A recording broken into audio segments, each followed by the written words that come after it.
Everyone's talking about AI these days, right? This season on Compiler, we're diving deep into how AI is reshaping the world we live in. Join us for a new season of Compiler, an original podcast from Red Hat. Subscribe now, wherever you get your podcasts. One of the hardest parts of getting older is feeling like something's off in your body, but not knowing exactly what. It's not just aging, it's often your hormones too. When they fall out of balance, everything feels off. But here's the good news.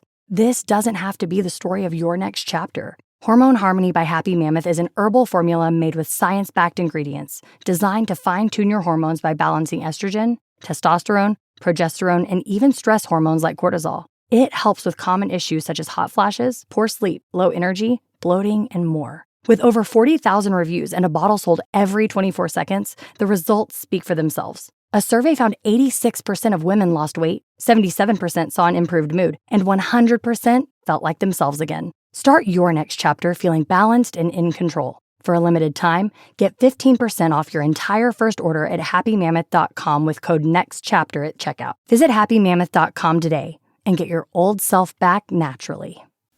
Coming up on episode 374 of Wheel Bearings, we've got the VW ID Buzz, the Toyota Camry Hybrid, the Toyota Land Cruiser Heritage Edition. VW is adding enhanced hazard alerts. Polestar and Volvo get to use superchargers. Cadillac's got a V-Series version of the Lyriq coming in 2025. The Lucid Gravity is going up for order this week. Hyundai's got a new fuel cell concept. Kia's got their first pickup truck. Rivian's software chief is wrong about buttons. FSD ignores a deer. And the Ferrari Enzo has different sized mirrors. All that and more coming up next.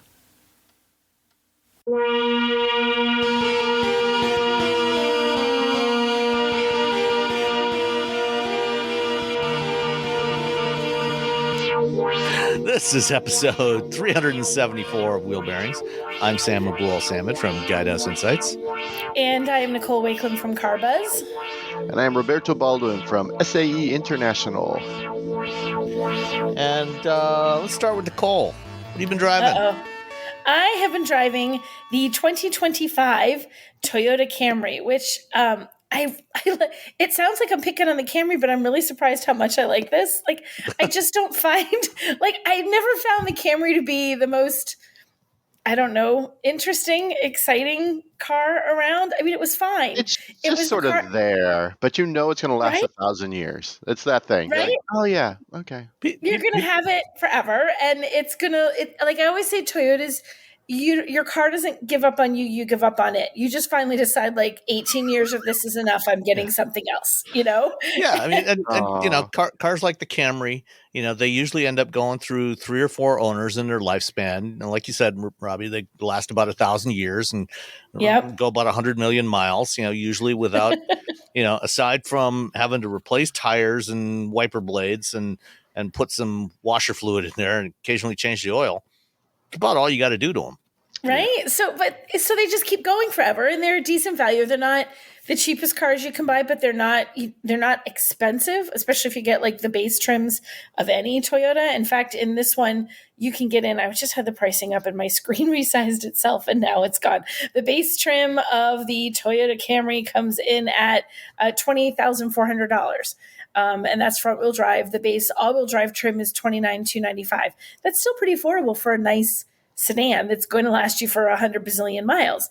I had the XSE with all wheel drive, which is the top trim. It is $36,125, which still, it's the top trim. That's still a really good price. You guys want to take a guess on destination? Ooh, $11.95. $8.95.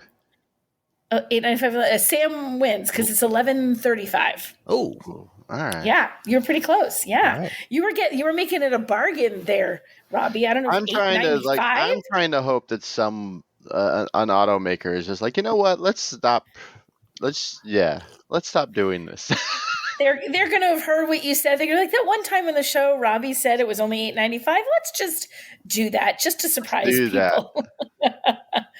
So it's a pretty good value. I mean, you're getting a lot of car, you're getting a reliable car in any of those trims. And I feel like that pricing range makes it easy. If you want, if your budget's a little tighter, go for the base trim, solid car. If you have a little bit more money and you want to go for some fancy pants stuff, you can do that. Mine had the most in your face interior I've ever seen in a Toyota. It was cockpit red.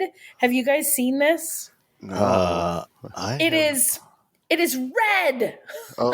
Hello. It glows from inside the car. Just this red glow through the windshield. Oh, it is really, wow. It is really, It is really bright. But what I kind of liked about it is it's your mild-mannered. You could do so many murders sedan. and not get caught.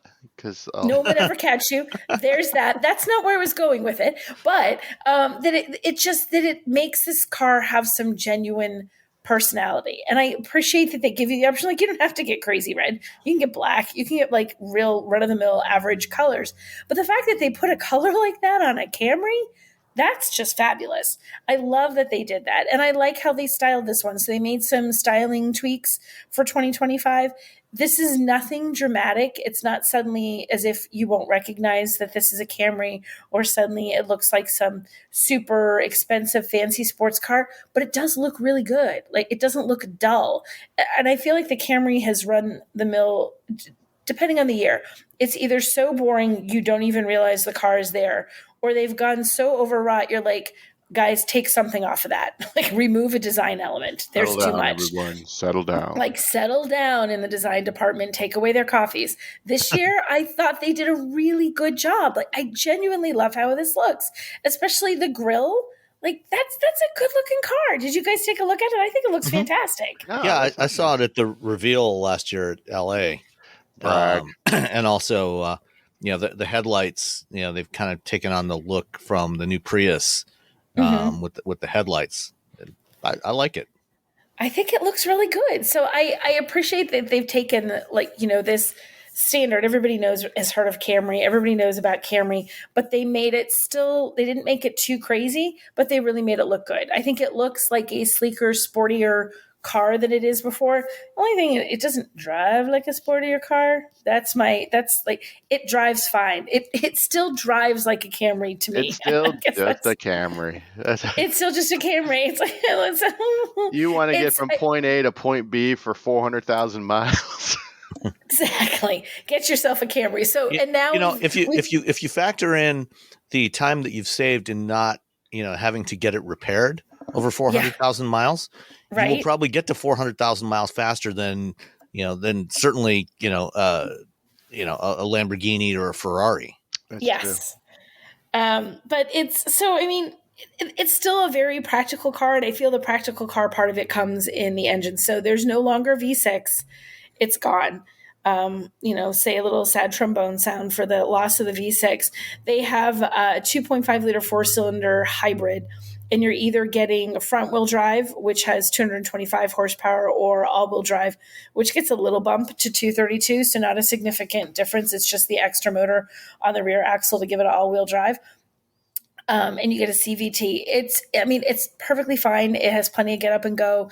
It's not a slow car. It's just not an especially engaging car. I do feel it drives, truly, I feel like the driving dynamics are a little bit better than they were before. Again, not a dramatic change, but I did feel like it handled a little better, But this is still not a car. If you're a driving enthusiast, I think is the word that I'm going to use, or the phrase I'm going to use, this is not going to be your favorite car. If you want it to look like it's sporty and you don't really care if it is sporty, then it delivers. So overall, I was genuinely impressed with the Camry. I've never been specifically a Camry fan just because it's not a very exciting car, but I think they knocked it out of the park with the style and the features and the design overall. They finally made it look appealing. The drive is fine, but really it's a better Camry in every way, little increments better, but it's still not a sporty sedan, and you will be driving it until, the next 30 years. Feel free. You'll be driving the same car because it's probably going to last that long. Yeah. Who wants to live forever? Forever. So yeah, it is what show is that? The Highlander, right? That is a Highlander. No. Yes. Highlander. A Highlander. He's the Highlander. It's the Highlander of cars. It's the Highlander. There can be only one, and that's what there could be only one. And since Toyota also makes the Highlander, I know, That's which is true. wrong. Yeah, Oh. that's the Highlander of SUVs. This is the Highlander. Oh, I of wish. Did anyone drive a Highlander this week? 'Cause that would have been a great segue. Darn it! No. No, Oh, next dang it. time. We gotta really start thinking Almost. about these things. I had the Land Cruiser, but See, It's like the close. fancy Highlander. It's like the Highlander for folks who have a little bit, who want to be a little bit more bold. It's the bold Highlander. The bold car. So, what kind of fuel economy did you get with the Camry? I didn't check my fuel economy. Sorry, Sam, I did not get it. But I know. But it does get. So the trick about this, though, is depending on the trim you get, just in terms of what they say, there are 1, 2, 3, 4, 5 different fuel economy figures, all depending on the exact configuration. So I literally looked, I'm like, there's what? So the one that I drove, the combined fuel economy is 44, which is actually, that's the XSE with all-wheel drive. It's actually the worst. That's the worst fuel economy that you will get. And it's got the biggest wheels and tires on it. So exactly. So that's the Mega worst you wheels. can do. The mega wheels. The best you can do is if you go with the LE, which is the base trim. With front wheel drive, it gets 51. With all wheel drive, it gets 50. So even if you're just doing all wheel drive to all wheel drive, from 50 in the LE to down to 44 with the XSE, that's a pretty big difference. You know, it's not going to kill you, but if you're really looking for the commuter car and budget is your priority, go down to that trim if you really want to get the best figures. Well, the other thing to keep in mind is that because the relationship between fuel consumption and MPG, it's not a linear relationship. So Right. For every additional mile per gallon you get, you save a smaller amount of fuel. So once you get past 40 miles per gallon, the incremental savings from an additional mile per gallon or two doesn't make that much difference. So Right. the total between 44 miles per gallon versus 51 miles per gallon is the fuel savings are not that much. Right. It's not true. You're still in the territory of getting really good fuel economy and making it easy on your wallet, no matter which of these that you get. I mean, that's the benefits. One of the benefits to driving a hybrid, they give you that great fuel economy. So Yeah. you're going to be fine in all of them. In the calculator on fueleconomy.gov, if you get the LE, the 51 mile per gallon LE, your annual fuel cost is estimated to be about $950. If you get the XSE that you have, it's $1,100. So it's $150 a year. Right. It's not a huge difference, right? Yeah. It's a difference, but it's not a dramatic difference unless you're driving an insane number of miles. It's not going to be a dramatic difference. Hypermiling. Getting those extra, even then, it's still linear because there's two of them. They're both going up the same way with your hypermiling. Never mind. Mm-hmm. Forget that thing I just said. It was a lie. Well, Full of lies. just for comparison, last year's V6 Camry, the annual fuel cost for that was $1,850 with the V6 because that only got 26 miles per gallon. So you got a huge bump going from that to the new all-wheel drive hybrid. You save $750 a year. So that's your bigger difference. If you were looking at buying last year's Camry, that's a really good reason not to. It's a really good reason to go with the 25. Right. Yeah. Smartphones have gotten way more expensive over the past decade, and all it takes is one impact on a hard floor to make you wish you had spent a few bucks to put a case on it. Going online without ExpressVPN is like not having a case for your phone, and it only costs a few dollars a month. Nicole, Robbie, and I travel a lot for our work, and we spend a lot of time in hotels, coffee shops, airplanes, and of course the Delta Sky Club. Connecting to the Wi-Fi in any public places with shared Wi-Fi puts your data at risk because bad actors could be intercepting what you send and using it to steal from you. It only takes some cheap hardware to intercept Wi-Fi data, and even a smart preteen can do it. Hackers can make up to $1,000 per victim selling personal information on the dark web. ExpressVPN stops the bad guys by creating a secure, encrypted tunnel between your device and the internet. ExpressVPN uses state-of-the-art encryption that would take a supercomputer up to 1 billion years to crack. I have ExpressVPN on all my devices, including a MacBook Pro, Windows laptops and desktops, and Android and iOS phones and laptops, or tablets. When I want to be secure, I just launch the app, click once to connect, and my data is secure. As I said, I travel a lot for my work, and I have to connect to countless public Wi-Fi networks in many countries. I have ExpressVPN on all my connected devices so that whoever else is on the same network can't see any of my data. That's important because I often have to check banks, credit card accounts, and transmit client data that might be sensitive, as well as filing articles on news that might be under embargo. ExpressVPN protects all of it, and I've been paying for my own account for years. Secure your online data today by visiting expressvpn.com/wheelbearings. That's expressvpn.com/wheelbearings, and you can get an extra 4 months for free. expressvpn.com/wheelbearings. Everyone's talking about AI these days, right? This season on Compiler, we're diving deep into how AI is reshaping the world we live in. Join us for a new season of Compiler, an original podcast from Red Hat. Subscribe now wherever you get your podcasts. Are you feeling overwhelmed by hormonal changes? If you're a woman, you're not alone. With over 1,000 hormone disruptors in our environment, it's no wonder things can feel out of balance. On top of that, natural changes like PMS, menopause, and other life stages can leave you feeling tired, irritable, and trapped in a constant battle with your body. But here's the good news.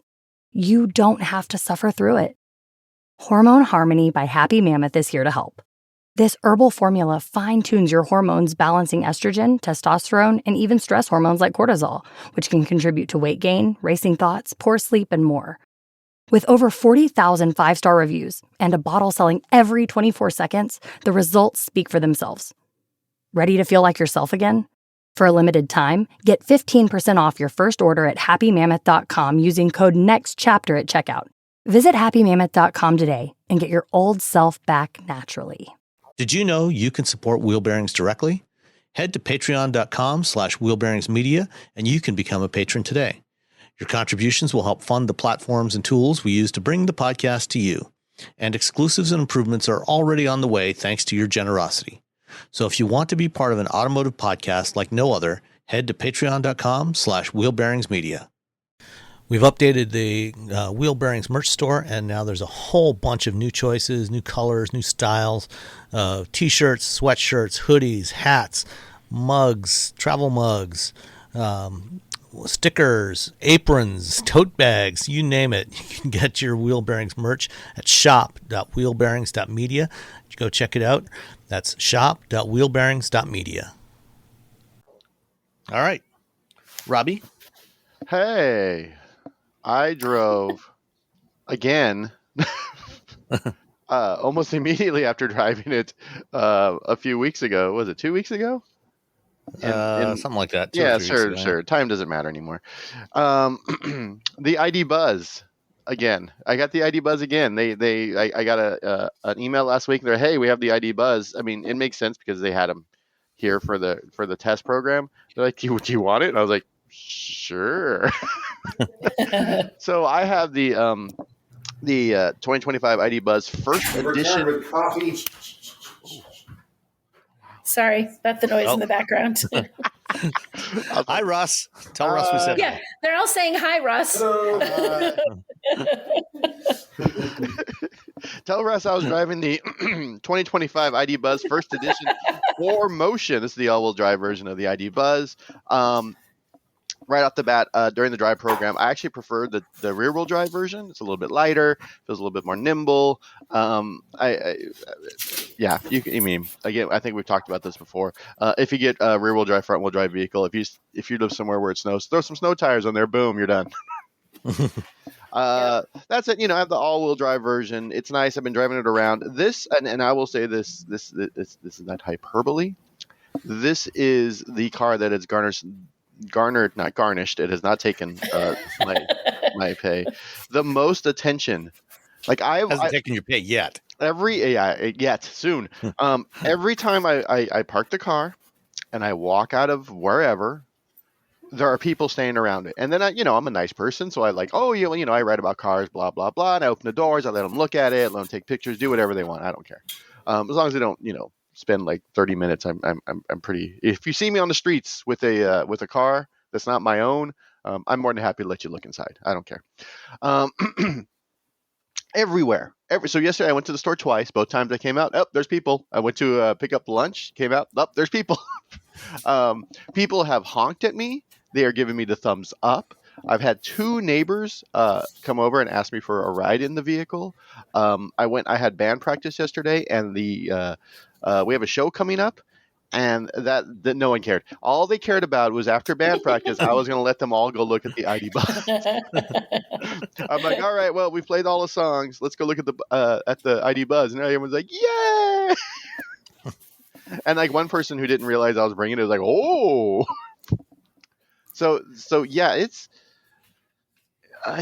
is a magnet. I have the yellow and white version, the one they've sort of been showing off for 1,000 years. That yellow and white color. Yeah, just I also had an ID Buzz just for like a day and a half, so I could get some seat time in it before we had to cast our votes for NACTOY, and same thing.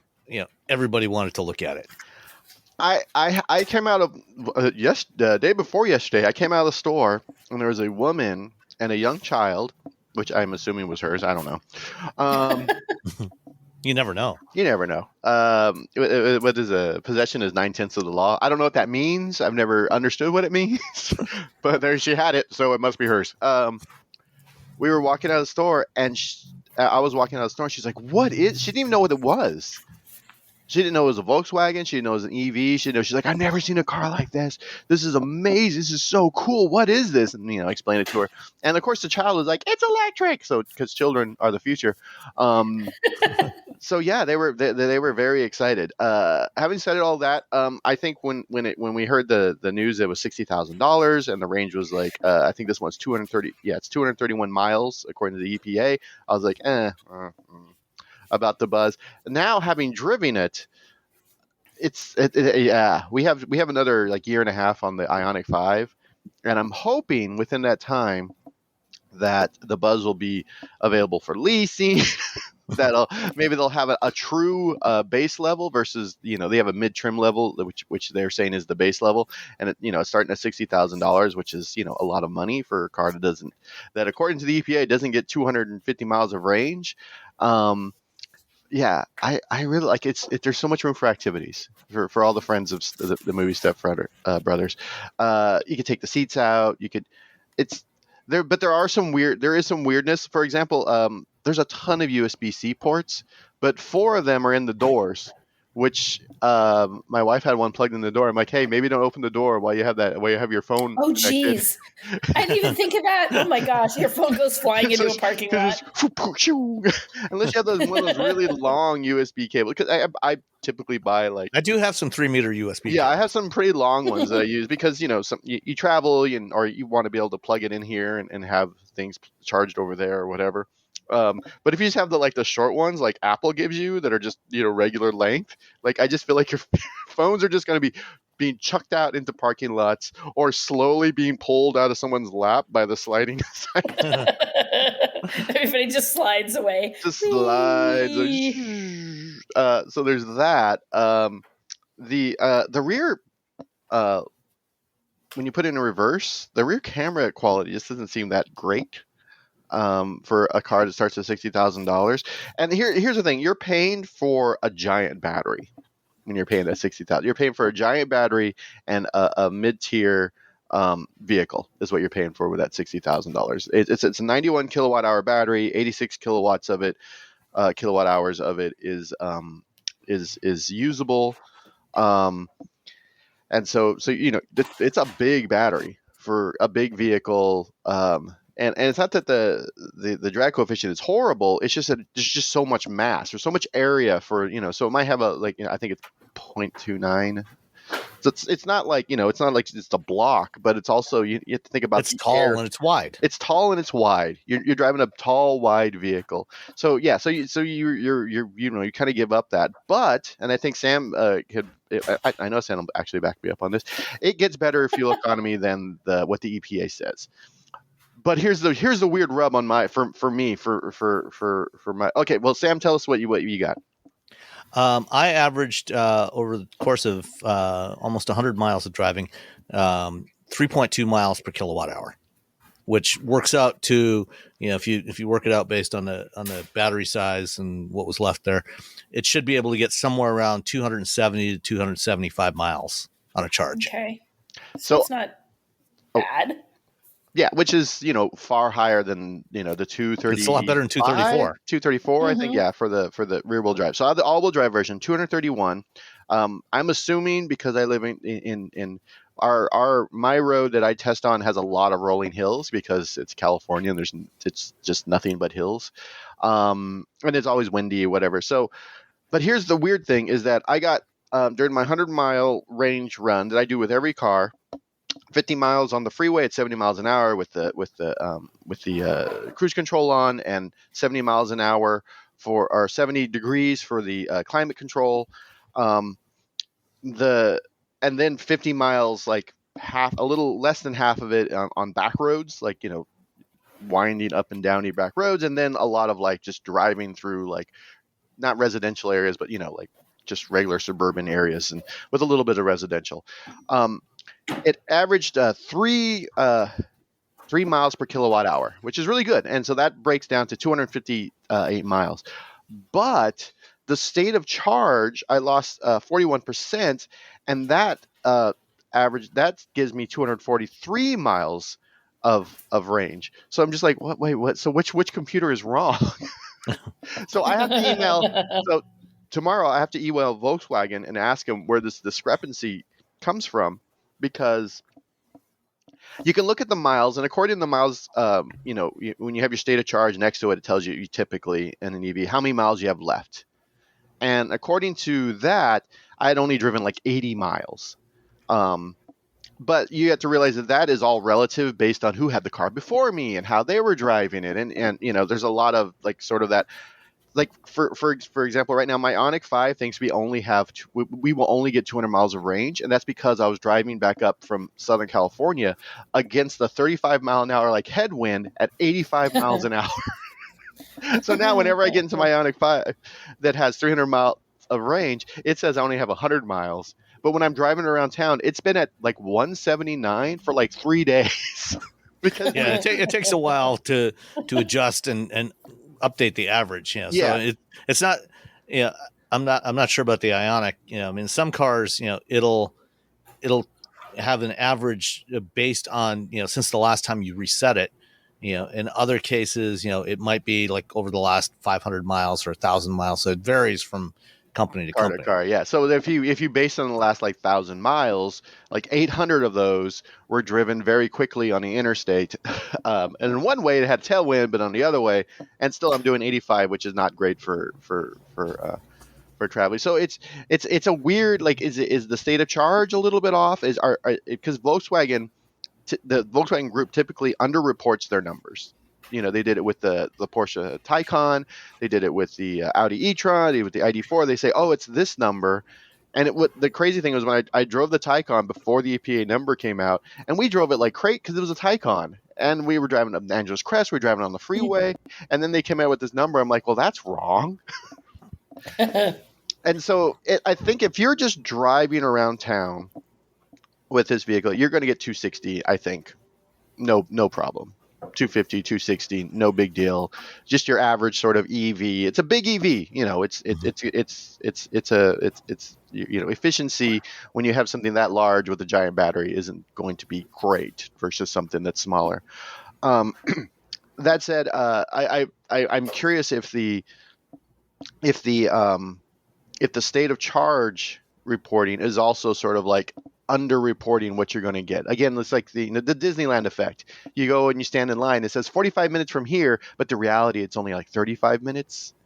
It's just so you feel like if it takes 45 minutes, then you're fine, but most time it's only going to take 35. And then you're sort of delighted. You're delighted that it took less time than what it was. And so I think that's what Volkswagen's been doing with their EVs, with range, with their EPA numbers.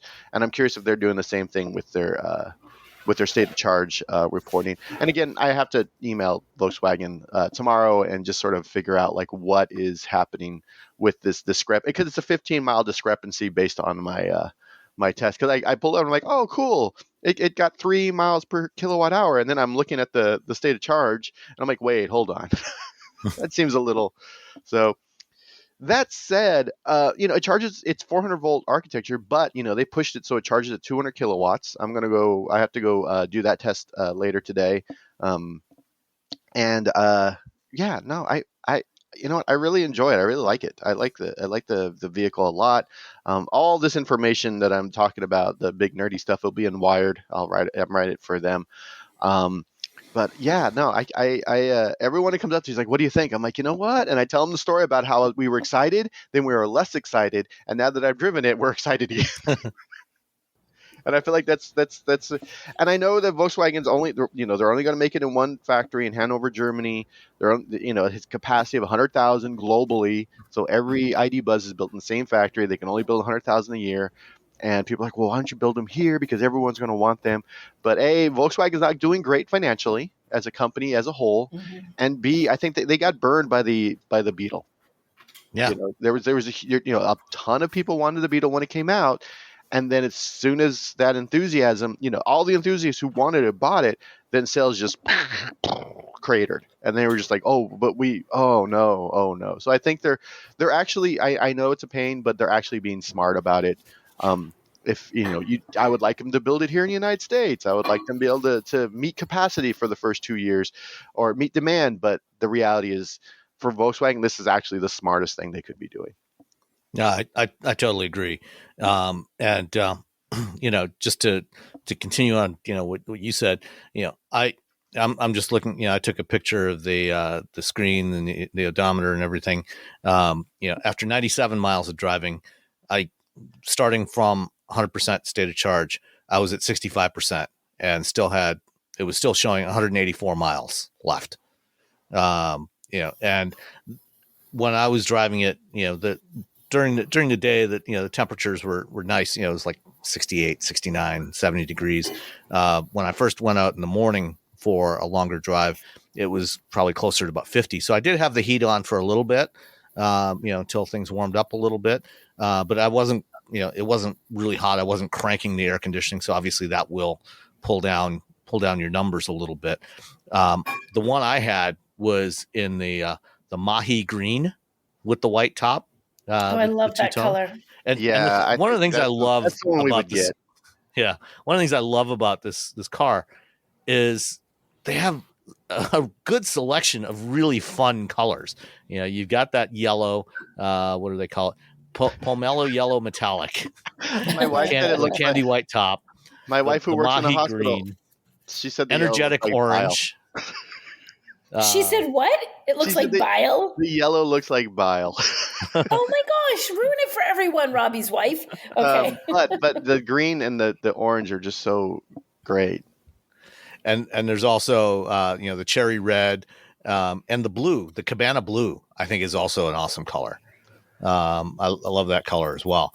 And then there's the usual black and silver and gray. So, but if you're going to buy one of these, don't get those colors.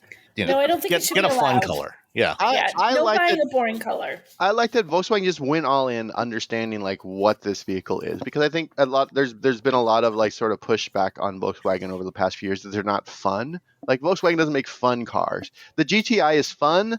The Volkswagen R is the Golf R. They sort of neutered that vehicle, and you're like, and when people are like, "Oh, I'm thinking about get the R, I'll get the GTI." You're gonna like a lot. You're gonna have more fun in that vehicle. I think this brings all that back. Yeah. The Golf R is faster, but you'll have more fun in the GTI. Yes. And this car, this is not a sports car, but it is fun. And I was surprised at how roomy it feels inside. It's actually bigger than I expected it to be. And I've seen this thing on the auto show stand for the last couple of years. But just, when I actually climbed in and realized how big this thing is inside, it was really, really impressive. It's better than any SUV. Oh yeah. In terms, if you need an electric 3-row vehicle, this thing is awesome. And then, the seats folding down, the one I had was the Pro S Plus trim level. So not the base level, but one level up from that. And the third row seats and the second row seats fold down, and there's a shelf in the back, in the cargo area with a couple of pull-out container, compartment containers that you can fold those up and put them away if you want, if you're not going to use them. But with that shelf, and then the back seat, the second and third row seats folded flat. There is a gap between the second and third row seats when they're folded, but it's a flat surface all the way from the back. And, so you could, put, if you wanted to use this thing to camp in, you could put, some boards across there, and sleep it's long enough that you could sleep in the back of this thing. It's really impressive. The only real downsides aside from the price, cause it's not inexpensive, but, just think, a year or two from now, you'll probably be able to get a used one of these for like 40 grand. Yeah. Or Yeah, less. no, Maybe. it's so I measured the interior because someone on Blue Sky was like, hey, can you put a plank of a plywood in some plywood in there? And the plywood is 5x5 or 8x4 is usually like plywood sizes, and it is exactly 8x4. Yeah. So you can put a piece of plywood. I would probably cut a 1/4 inch off the 4 because it's exactly 4 feet wide. But well, like if you put all those things down and you threw an 4x8 is always slightly less anyway. Yeah, if you threw an air mattress in there, you wouldn't have to put anything down. And I was trying. All of our air mattresses are queen size. I was like, boo. So, but as cool as it is, do you think though, you were talking about how the VW Beetle went, that people bought it when it was like everybody who wanted one initially bought it, and then it was like, pooh, sales just tanked. Do you think that as cool as the ID Buzz is, because I had the same reaction from people, Robbie, I drove it for a very short time at NACS toy testing, and like I paused at traffic lights and people are frantically waving like, hey, and like, hi, I see you. Like everybody was excited about this car. But do you think that excitement is going to carry past the initial excitement? Do you think does it have legs? Can it keep going? I you know what? I actually think it does, just because of the utility of it. Yeah. I think there's everyone's very excited. Of course, excitement doesn't mean you have $60,000 for a vehicle. Right. But I think the utility of it and the fact that it's a minivan that, you're sitting higher than you would in a regular minivan. Like getting in and out, it's not like sliding straight in like you would in a minivan. You got to step up to get into it. But I think it's a minivan that everyone's like, woo. It's a cool minivan. Wait, how's that go again? Woo. Okay, it's a minivan with that factor. I think that is what it's sort of a selling point. Like everyone, like, the drummer in one of my bands was like, I'm taking that third row out, and I'm taking this other stuff out, and I'm never putting it back in. I'm only using the second row. And like Sam was saying, I'm 6'3". I sat in all 3 rows, no problems. Yeah. Plenty of space, like no matter what row you're sitting in. So if you have friends and you all want to go on a trip, you can do it with this. Well, and you're saying it's a minivan, because it is basically a minivan. The thing is, I always said I would never have a minivan when my kids were little. I never did. I was like, I can't do it. I can't be the soccer mom with the minivan, but I would have bought this. Like, as you're saying, I'm thinking, no, I would have bought this. That's why this doesn't count. It's not a minivan. It's a cool minivan. Yeah. That's why I think it will, sales will hold up. The minivan market's a lot smaller than it was 20 years ago, but it's still 500,000 vehicles a year. Right. And, if VW can move, 20, 30,000 of these a year in the US, I think they're doing great, and I think that is a sustainable number. And that's why I think, what Robbie said about, keeping, not trying to overbuild, not put in too much capacity. I think, I think 100,000 a year globally is probably a number that can be sustained for quite a while. And I think it's cool. Especially in rear drive form. I haven't driven the all wheel drive, but the rear drive one, it's got enough power. 288 horsepower, I think. And it's not a sports car, but it gets out of its own way. It handles reasonably well, especially for something this size. And the only 2 real complaints I have about it besides the price are the window switches. It's got those silly button. Window switches on the driver's turns door. off after a while. So like you don't you click it, because I was testing it, and then it turns off, and it defaults back to the front windows. So I thought I was closing the front windows, and I was closing the rear windows. I was closing the front windows because I didn't get back to it. I'm like, oh my God, that's annoying. And then the infotainment, it's got the touch sliders across the bottom, that little shelf under the infotainment screen, for volume and temperature control. Those are, the volume, because I'm constantly adjusting volume, and it's just annoying. Yeah. And then they have it on the steering wheel, but it's the same setup. It's there like to touch, and you're just like, oh my god. And then when you want to advance a song, they have on the right side of the steering wheel is the advance and go back, and it's the same sort of thing. And you're like, is this going to work? It's not great. So would you buy it if you're going to buy? You're in the market. Would you buy it, Robbie? You said you're already looking for one. If they have a nice lease deal in a couple of years when they're available after we're out of the Ioniq 5, then yeah, we'll probably get one. What about you, Sam? I mean, I have different needs from Robbie. I don't have 16 bands. If you have a lot of bands and big dogs. I only have 2 smaller dogs. So I don't need something this big. But, if I was, if it was still, when my kids were younger, if I had young kids, I would absolutely consider this. So here's the thing. On the list. I have no need for a car that big. My kids are grown. I don't have a dog. The daughter is taking Doggo with her off to Wisconsin, and the dog was only the size of a small cat anyway. I would still buy this. I'd still be tempted to buy this just because it's so cute. And it's so fun. I think I'm sometimes the most impractical car buyer. It's like, Nicole, you don't have any kids at home. You don't have a large dog. Would you like a large SUV? Yes, please.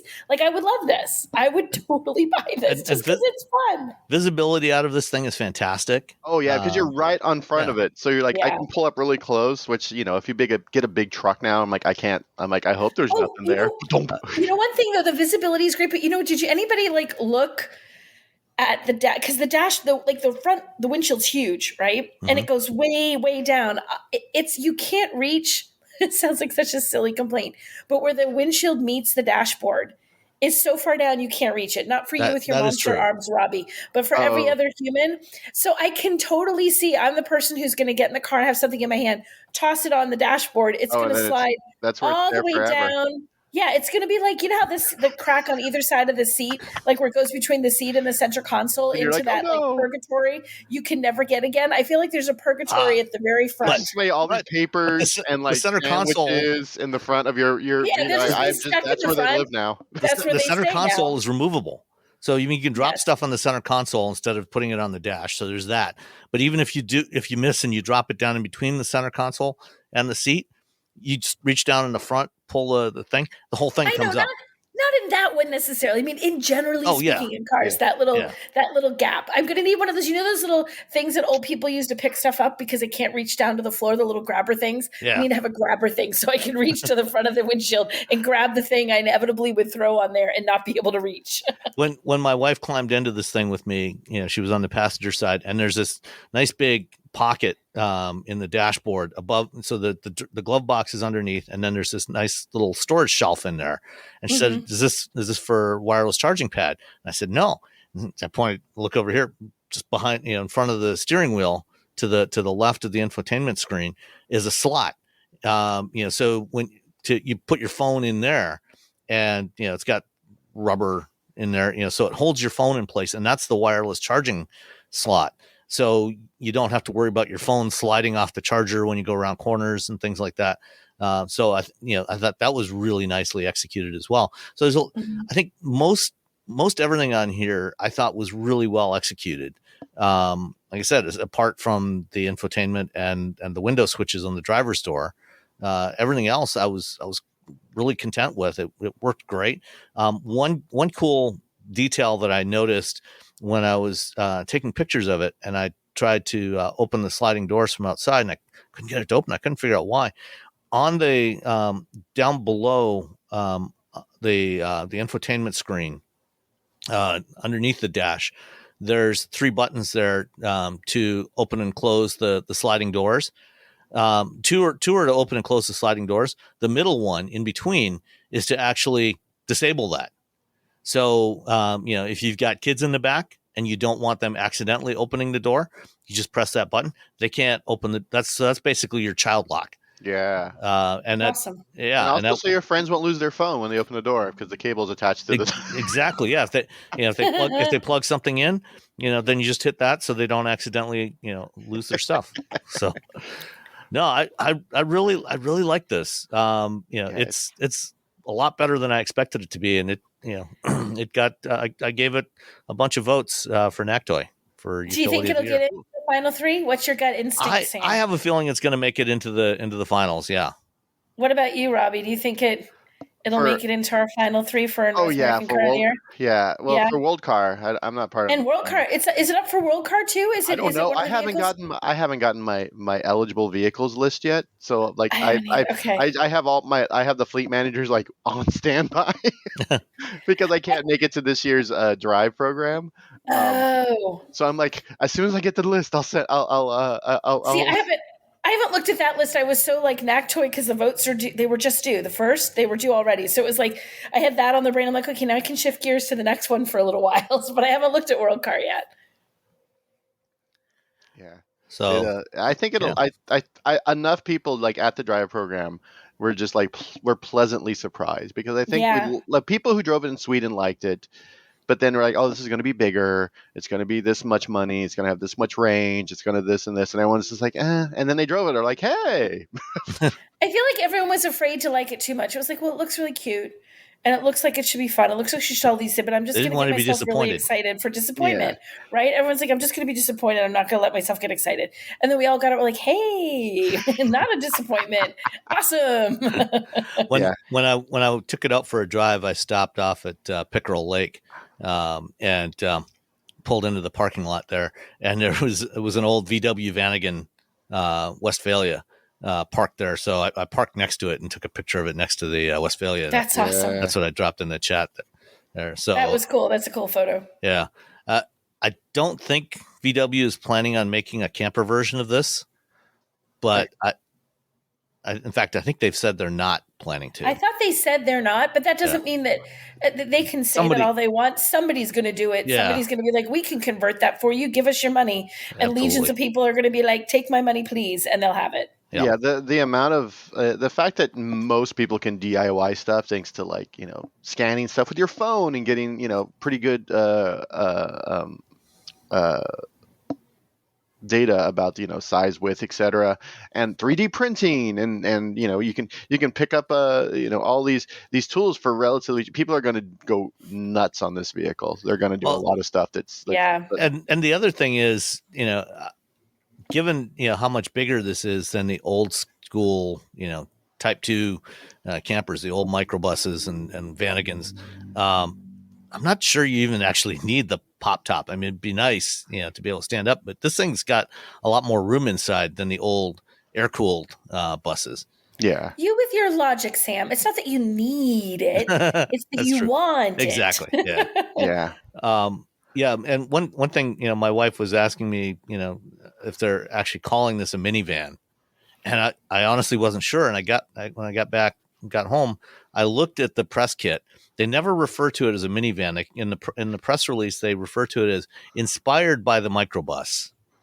And it's a buzz. It's a bus. Yeah. Well, and if you actually go and look on the consumer site, how they have the categories of all models. They got SUVs, they got sedans, they got compacts, and then the final category is bus.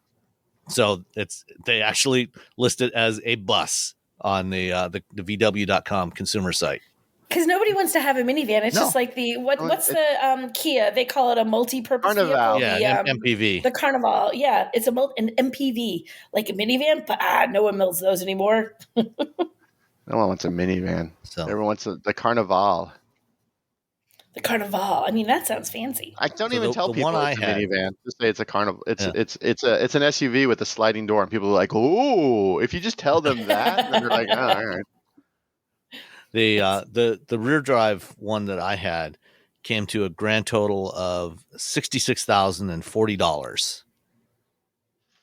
How much was it? $66,040. $66,000. That included $995 for the Mahi green and candy white exterior. That was mine was because it's the first edition all-wheel drive, $71,545.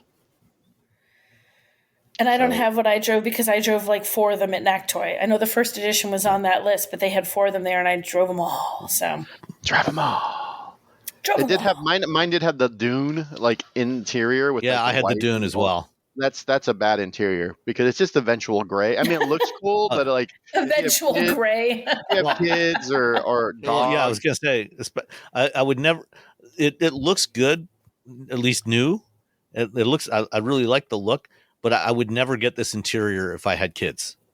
It would be a terrible, terrible idea. It's a bad. The only interior for kids is black. You just want it to be black because they'll make it black eventually. So just go start there. But VW's leatherette interior materials are actually quite durable. We had it on our Jetta. And it looks good. I mean, it's not like high end, super high end leather, but it feels enough like leather, and it's durable and it's easy to clean. So it's I think it's a good material for the interior. Just don't get it in the white. Unless cool. I mean, if you're a very clean person, which I am not, to be honest, get the white one. Well, people get white interiors all the time. God bless you for, I don't know, not being filthy. Well, I mean, even if you were clean, if you got dogs, if you got kids, there's no way around that. Just don't do it. You and your filthy, filthy animals. So the ID Buzz, I like it. I like it a lot. It's fantastic. All you homeowners have unique needs. Some feel the need to paint their door a vibrant shade of blue. Others have the need to decorate their bathroom with fish, anchors, and other nautical items. And because each homeowner has unique needs, Geico helps you get the right coverage for your home and what's in it. That way, you get exactly what's right for you, even if your needs are unique. Get more with Geico. All right. And like I said, I only had the Buzz for like a day and a half, just for some quick seat time, because I was out of the country during the NACTOY drive, so I didn't get a chance to drive it then. And I wanted to try it out before we voted. But now that the other car I had scheduled for the week was the Toyota Land Cruiser.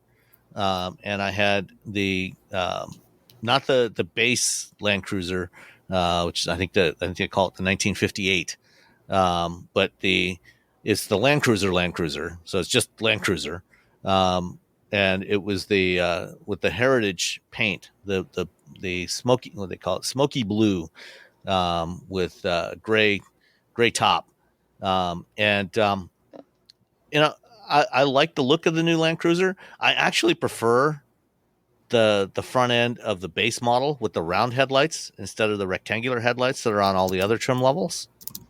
It drives surprisingly well. The one that I had, it has locking center and rear differentials. It's got four-wheel, two-stage transfer case. So it's got 4 high and 4 low. It's 4-wheel drive only. There's no rear wheel drive Land Cruisers available. It's got all the usual stuff you've got, like that you want on modern off-roaders, like hill descent control and all those things.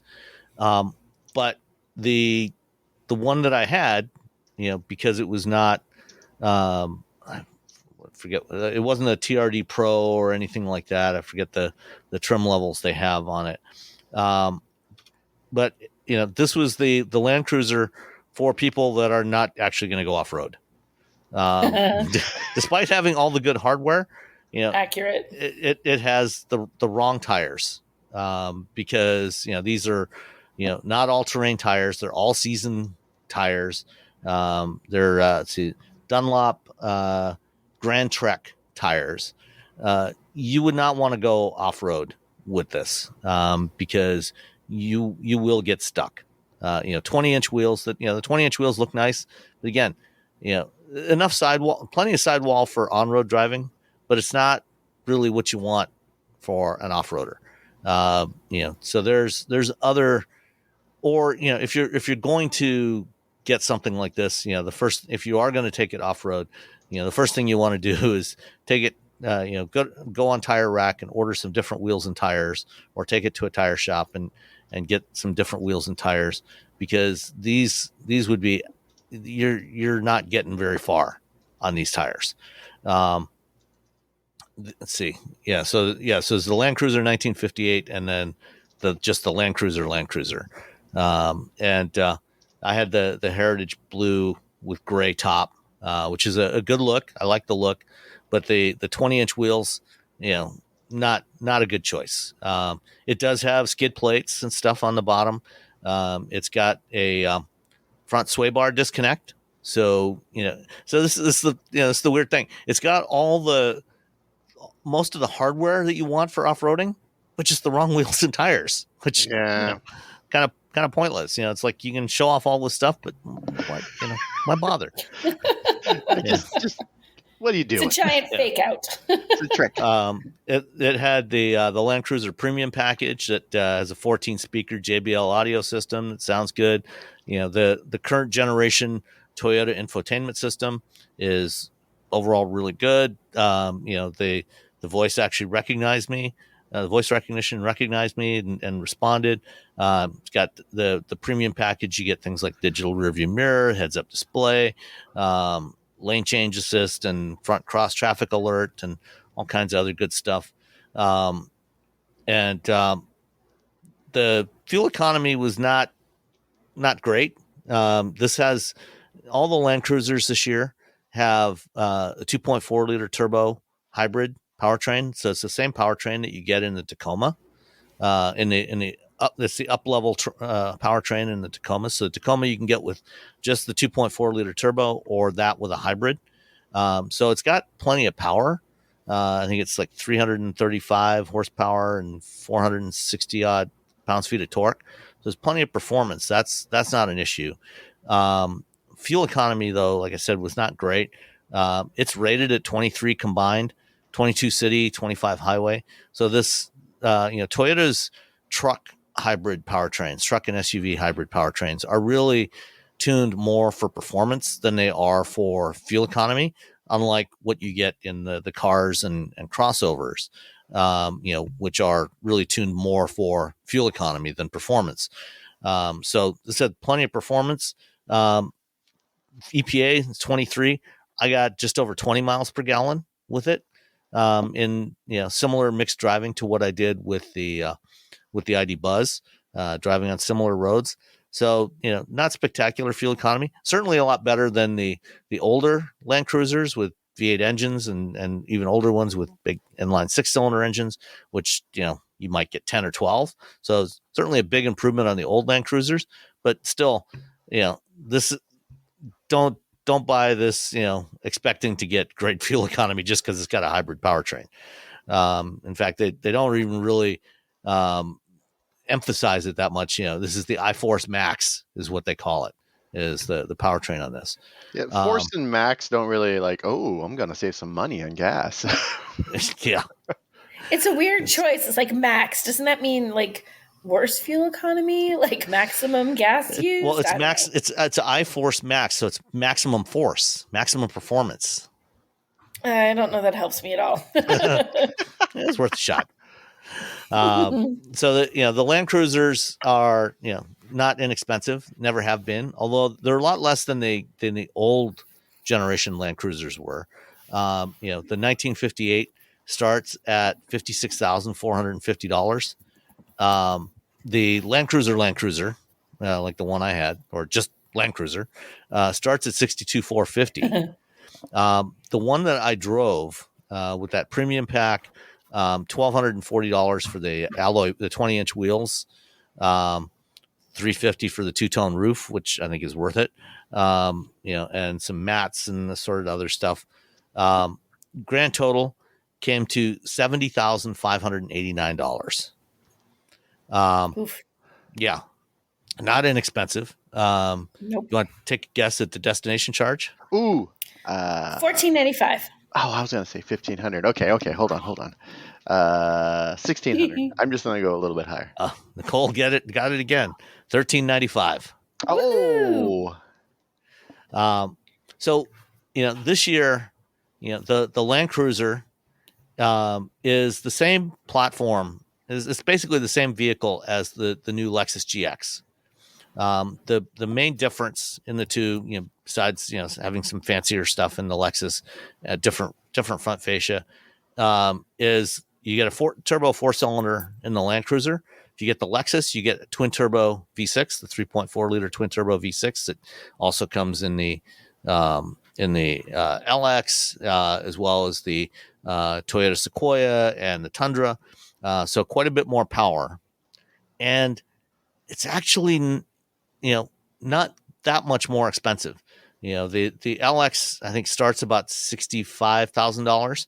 So if you're going to spend $70,000 on the Toyota, you might want to just spend a little more and get the Lexus instead. Yeah. They do have the LX or the GX Overtrail, which is much more off-road oriented. Actually has all-terrain tires and stuff like that. So that I think this is one of the rare cases when I would suggest, you might actually just want to spend the extra money and get the Lexus instead. Yeah.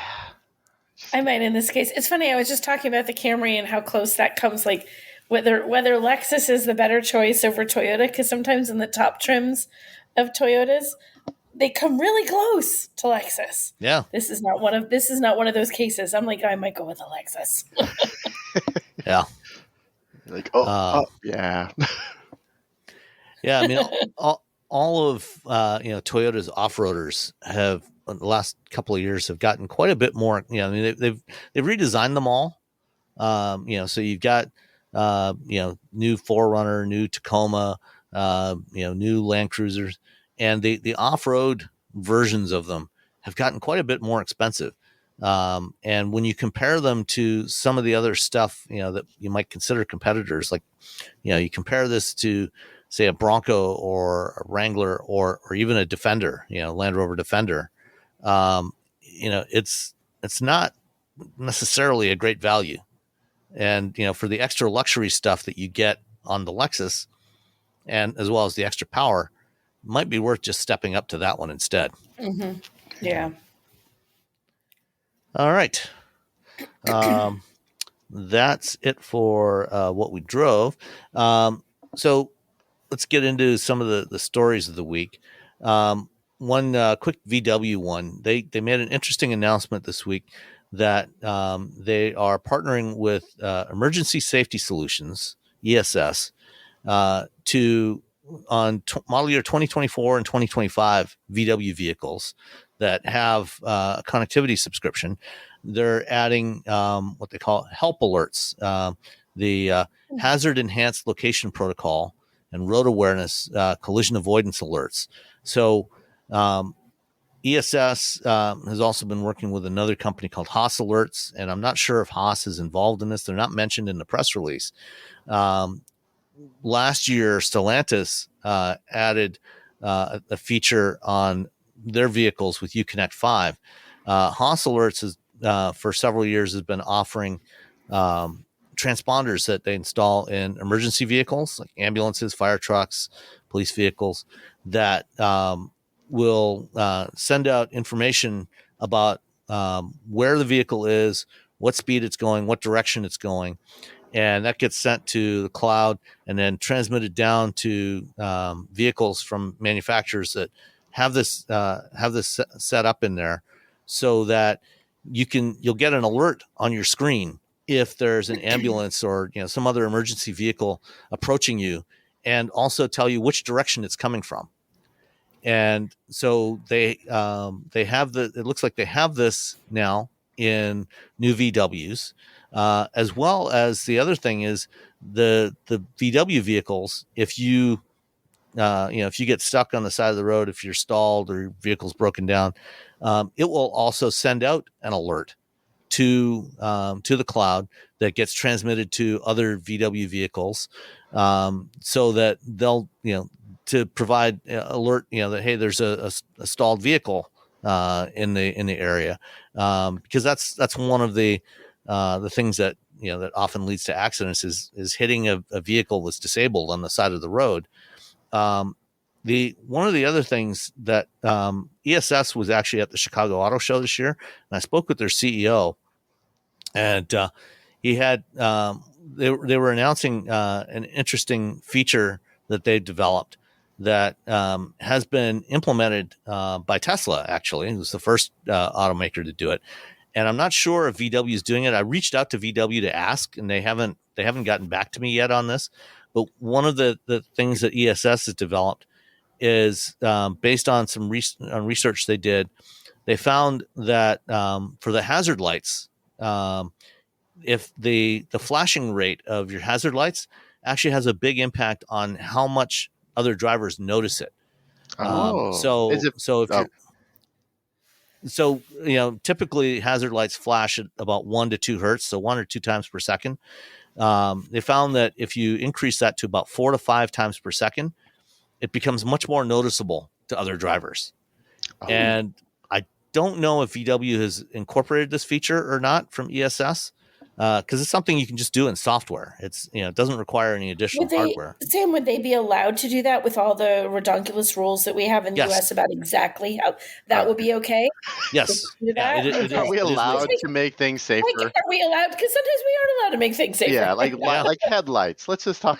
That's a whole other. Well, I'm just thinking about. I remember seeing that Audi in Europe has the capability in their vehicles. They have like the taillights will show like a little hazard light, like a triangle. Yep. When it's a hazard, but we can't do that here. Like that's illegal. And I was like, wait, is this legal or is this illegal what they're proposing with the speed of the lights? But that's cool. Something we can do. Go us. Yeah, the flashing rate of the hazards is not something that is mandated, apparently. Okay. So they are allowed to do that. I don't know if VW is doing that here. Like I said, I sent them an email to ask, and they were going to forward it on to the PR person was going to forward it on to somebody, and I haven't gotten a response back. So I don't know if they're doing it. Hopefully they are, because anything like that that helps reduce crashes, especially, crashes with stationary vehicles would be better. But it's a small step in the right direction. I'm wondering, I was reading through that press release and I've read it 3 times. I know this is Volkswagen. Did it say somewhere, have you seen, Sam, if there's other companies that are part of this right now? Is it just Volkswagen to Volkswagen communication at the moment? I don't know. Again, I asked. See that looking at that. Okay. Yeah, it was not clear. There was a lot of ambiguity in the press release. So I asked. So it could be I don't know. Those things that maybe like a Volkswagen. I wonder. You know how people start to introduce these things and things are like company specific. You wonder if one's going to latch on and suddenly because that's what would be the ideal thing, right? You don't want just Volkswagen do it. You want Volkswagen and Stellantis and Mercedes and everybody else doing it. Then you're all talking to each other. That would be actually really cool. It would be. And hopefully that's what they're doing, but we don't know. Yeah, that would be neat. Yep. Yeah, that'd be nice. Real nice. Sorry. Yeah. All right. This past week, Volvo and Polestar finally got Supercharger access. So if you have an electric Polestar or Volvo vehicle, you will soon be able to get adapters from Volvo and Polestar. They haven't indicated, if they're going to be charging for these adapters or not. But once you get an adapter, $310. Oh, is it? No, wait, no. Is it $310? I'm sorry, $230. Sorry, that's Canadian. It's $310. Sorry. Oh, yeah. $200. Okay. Oh, there it is. I missed that. And they'll be shipping in November 18th. So yeah, that's pretty good. Yeah. And hopefully, they'll actually be able to get enough of these, which some other automakers have not been able to get enough. They haven't a little bit of a struggle. been able to fulfill all their orders. In fact, for Ford, they announced this past week that they were going to start shipping because since they launched Supercharger access in March or something, they have been shipping an adapter that is manufactured by Tesla, and they actually recalled some of those because of some issues with a batch of those. But this week they announced that they are now also shipping adapters made by Lectron. Cool. Yeah. That's good for Lectron too, because I know that people have been like, hey, these actually work pretty well. But, to me, I've been like, maybe get it from the OEM. And so when you get the OEM stamp of approval, that's nice. That's a big deal. Yeah. Yeah, so you can buy those Lectron adapters directly from Lectron, or you can get them on Amazon. And if you order them through Ford, you actually pay slightly more for them. I think from Lectron they're like $250. If you get them from Ford, they're going to be $300. But they will have the Ford logo on there. I was just going to say, is that because you get a Ford logo? Just buy a 50-cent Ford sticker or a $1 Ford sticker, and $251, you have the same thing. Exactly. You have the exact same thing. And $49 left over for coffee or something. Or candy or burritos or cookies or a like a bunch of pizzas. Cookies, definitely cookies. Pizzas and cookies. Just flat foods. So now, hopefully, the supercharger stations will actually, keep working. Apparently, there's some reports that a bunch of the supercharger stations that got updated with Magic Docks, and I don't know if my local one here has, because I haven't had a chance to try it. Tesla has turned off the Magic Dock functionality on those. What? Yeah, I don't know what's going on there. That's so weird. Yeah, well, it's possible. If Ford is recalling some of their adapters, the adapters are basically the same thing that you get in the Magic Dock. It's essentially the same adapter.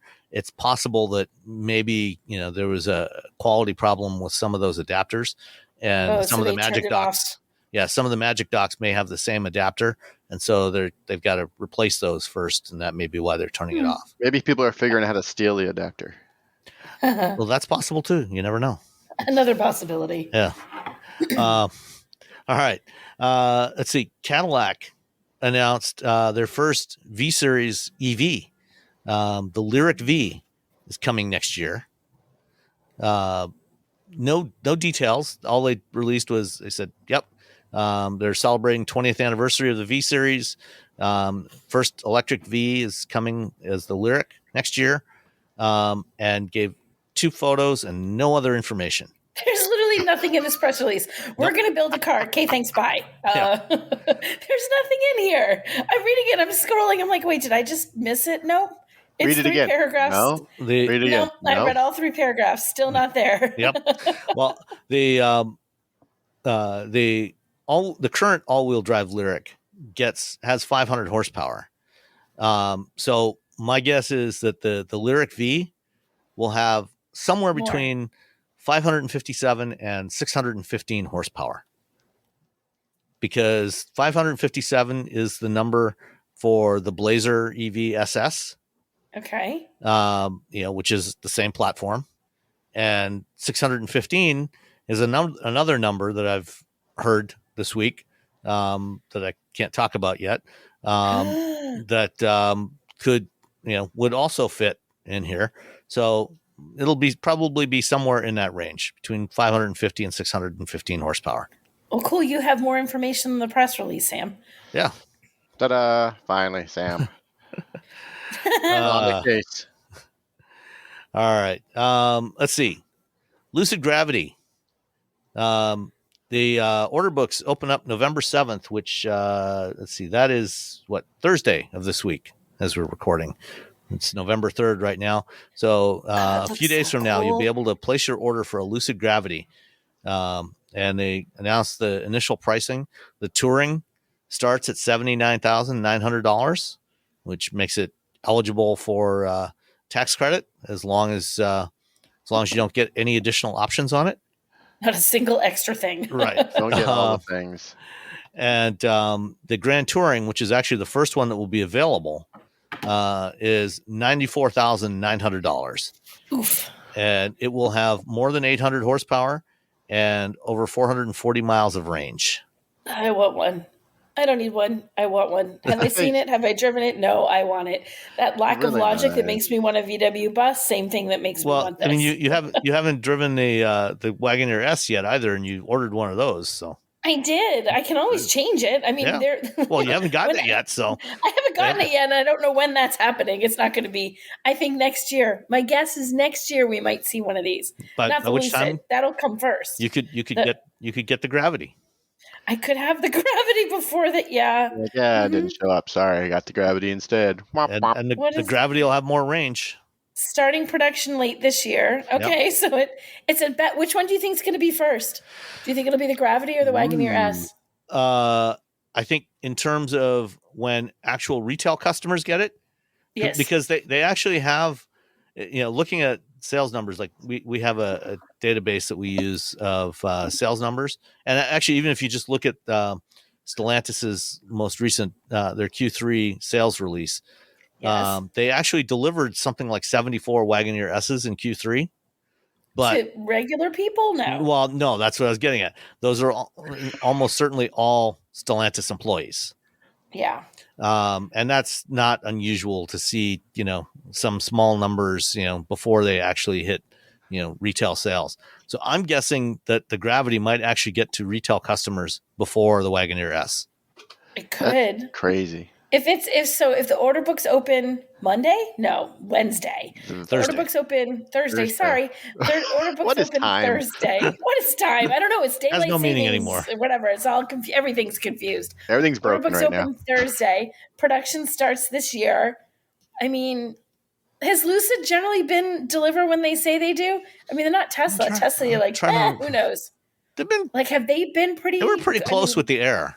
Yeah. Yeah, I think they're pretty. I love the Air. Oh, I love that car. Yeah, me too. It's such a good car. Yeah. Should I get? I mean, but this one is a little bit more expensive than a Wagoneer S. Should I change my tune and go with the Gravity? Well, maybe you can drive both of them beforehand. I never get to drive. Well, I did drive a Lucid once, but yeah, I want to drive either one. I would drive it before I would actually hand over my money. I don't know now. Look how pretty this is. There's windmills in the back of the picture. How can this not be amazing? And it has a frunk. And you can get a seat, a cushion that goes in the frunk, so you can front gate. You can front gate. You can front gate. Yeah. I just want to be able. What are you doing? I'm front gating today. Front gating. I'm going to record a whole episode of the show from the front gate. Yeah. Yeah. I like this. I really do like this. But I like Lucid, so I'm unsurprising that I love this. Yeah, the cars are. You know what? I have a whole interview with. I should have brought this up. Peter Rawlinson, and we talked about efficiency. And one of the things we talked about during the video is the relationship of miles per kilowatt hour to miles per gallon.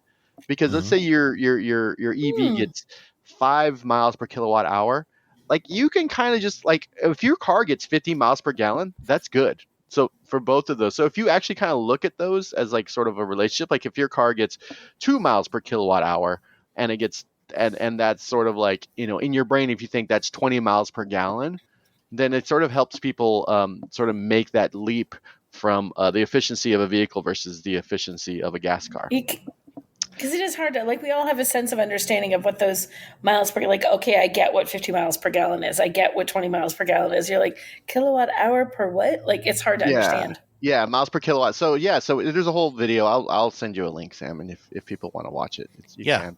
He sort of brings it up, and I'm like, oh, well, duh. It was one of the. There's a lot of when you sit down with Peter Rawlinson, he's sort of going through math and efficiency, and you're always like, oh, duh. If Peter was our math teacher or science teacher in high school, he'd be the so many people would have done so much better. Right? He'd be the one that would actually have you come home feeling like you learned something. Yeah, despite your best efforts as a 15-year-old. You'd be like, I learned stuff today in science. He is so good at sort of explaining things in a way that just regular people will understand. That's why I was really excited about this interview. And they when I booked it, they're like, well, Peter wants to have a whiteboard, the white table where he can draw on.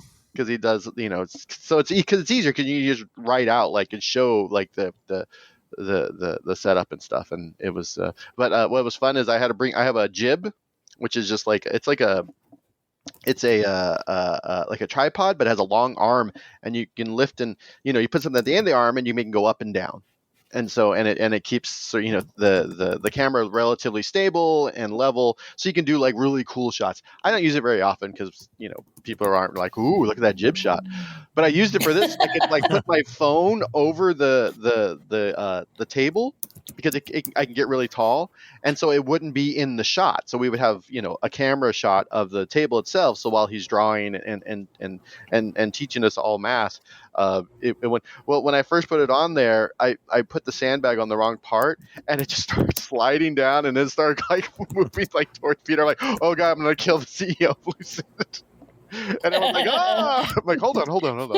That's not how you want to go viral. I killed the CEO. I didn't tighten one of the legs. It was a fun moment. It was like when I was in the Silver Pig, which is the red pig recreation that Mercedes has, and they let me drive it, and it was great because it's the red pig. They just recreated it, but with better brakes, but it doesn't have like an e-brake. So we pulled over because the guy was like, "Oh, I'm going to pull out of this area with all these people, and then I'll let you drive it." And we got out to swap seats, and it just started rolling. While we were in the car, we're like, and we're trying to throw things behind it. We're like, oh my god, if we had lost this car. So, yeah. Anyway, yeah, Peter Rawlinson. I'll find the link and I'll send it to you, Sam. Okay. All right. Hyundai Initium, I think that's how you pronounce it. Concept. It's their next fuel cell vehicle, fuel cell crossover. What do you think of this?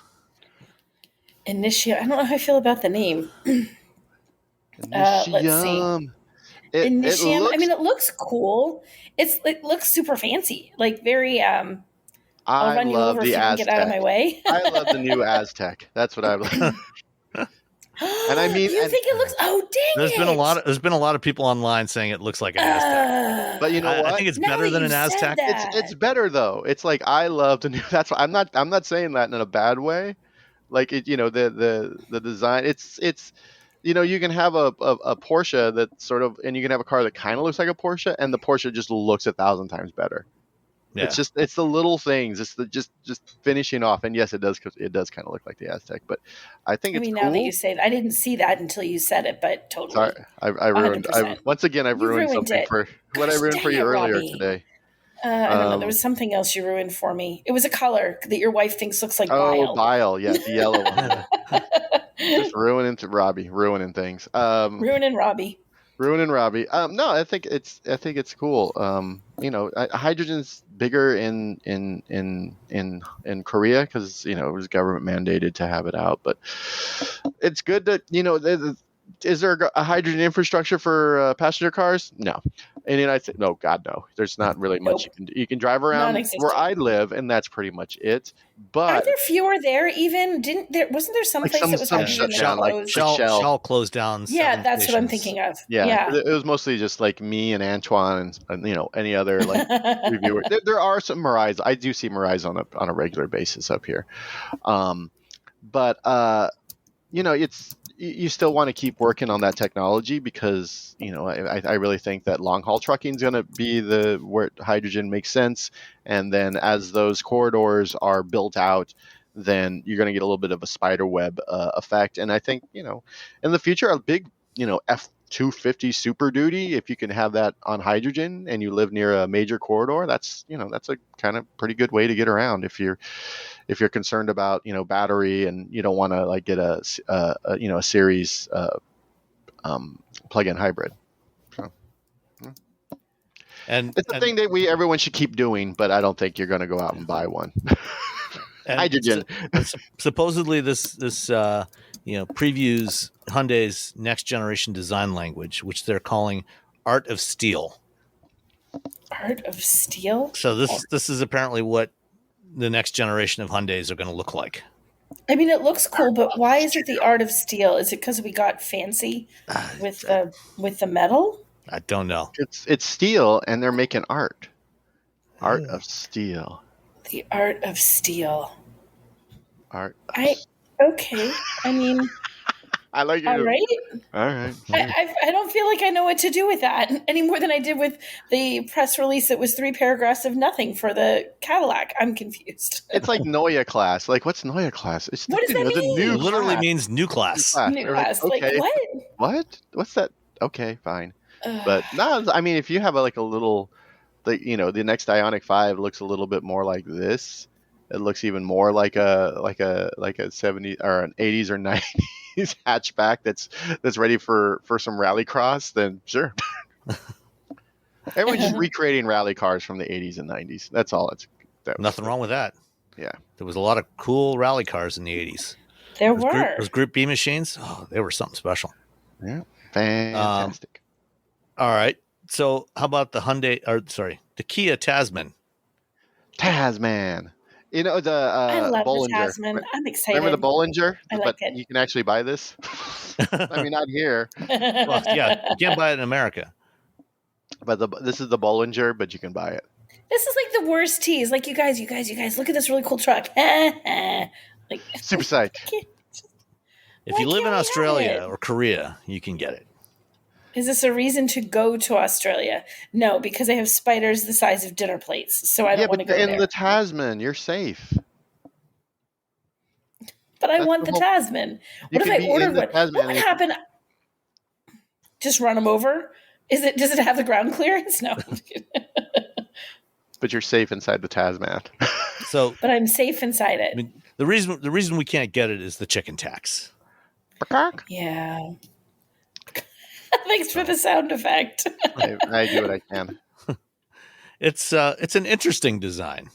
I'll give it that. It's the Bollinger. You're not keen on it? You don't like it? I'm not crazy about it.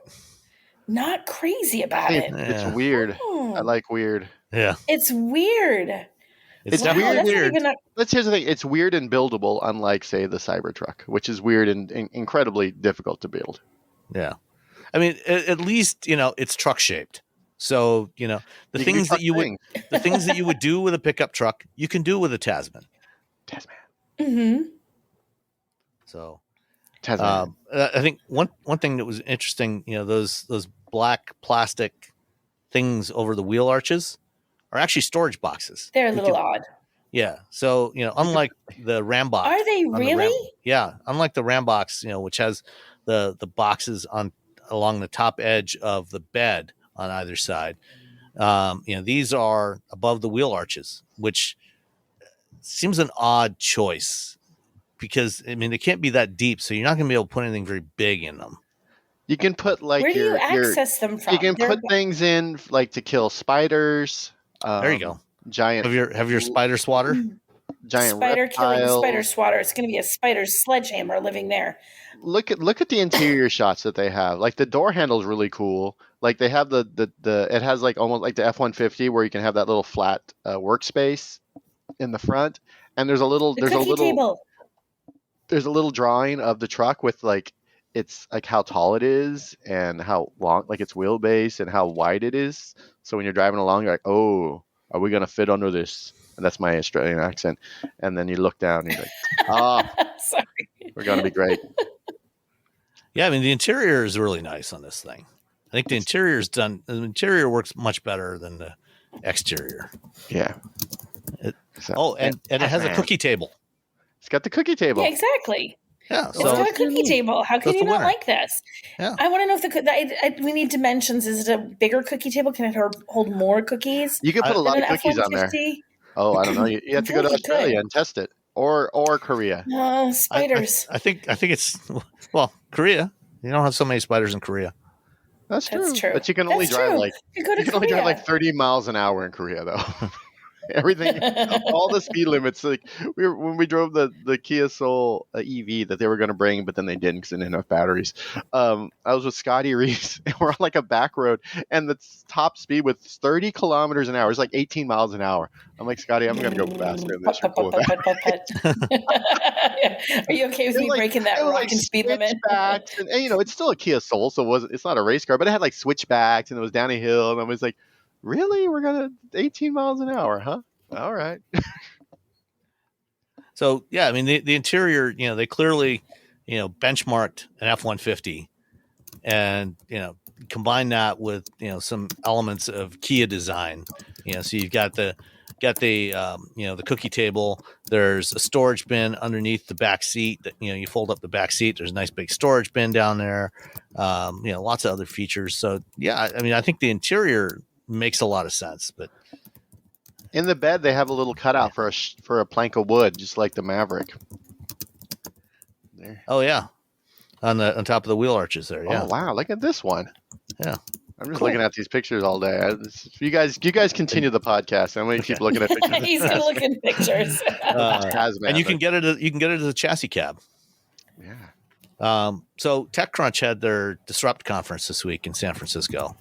And one of the people there was Wassim Ben Sayed, who is the chief software officer at Rivian. And I spoke with Wassim back in June or July when they had an event here at their tech center in Plymouth, Michigan, to talk about their new software platform and electrical architecture.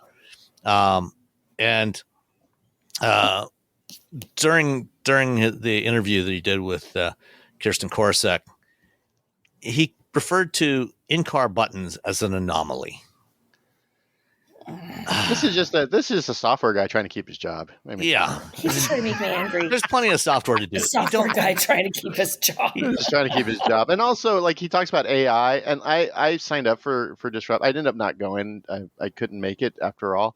But like every pitch, I got 1,000 pitches about AI. That's all Disrupt was like AI this, AI that, AI this. So then he goes up, he's like AI powered voice controls, and we're like, sure, why not? I mean, you're just on brand with that audience.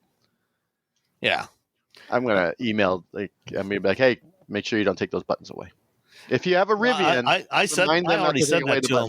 already said that to him in July when I saw him. I said, you need to put buttons back in there, and he said, no, not going to happen.